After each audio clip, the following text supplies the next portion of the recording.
मनुष्य लोके न रूपमसे ततोपलभ्यते नान्तो न चादीर्ण च सम्प्रतिष्ठा अश्वत्थमेनं सुविरूढमूलमसङ्गशस्त्रेण दृढेन चित्वा ततः पदं तत्परिमार्गितव्ये यस्मिन् गता न निवर्तन्ति भूयः तमेव चाद्यं पुरुषं प्रपद्ये यतः प्रवृत्तिः प्रसुता पुराणी निर्माणमोहाजितसङ्गदोषा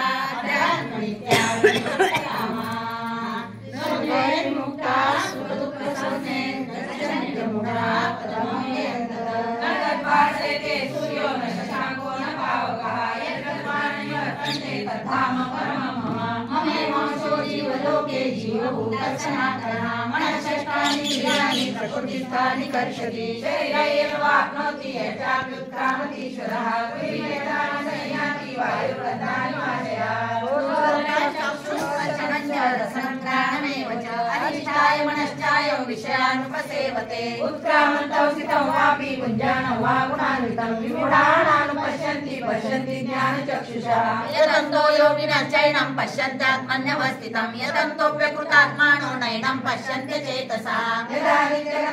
जगतो जगद्भासयते किलं यच्चन्द्रमस्यच्चाग्नौ तत्तेजो विद्धि मामकं गामाविश्य च भूतानि धारयाम्यहमोजसा पुष्णामि चौषधीः सर्वाः सोमो भूत्वा रसात्मकः अहं वैश्वानरो भूत्वा प्राणिनां देहमाश्रितः प्राणापानसमायुक्तः पचाम्यन्नं चतुर्विधं सर्वस्य चाहं हृदि सन्निविष्टो मन्त्रस्मृतिर्ज्ञानमपोहनं च वेदैश्च सर्वैरहमेव वेदो वेदान्तकृद्वेदविदेव चाहं द्वाविमो पुरुषो लोके क्षरश्चाक्षर एव च क्षरः सर्वाणि भूतानि कूटस्थोऽक्षर उच्यते उत्तमः पुरुषः त्वन्यः परमात्मेन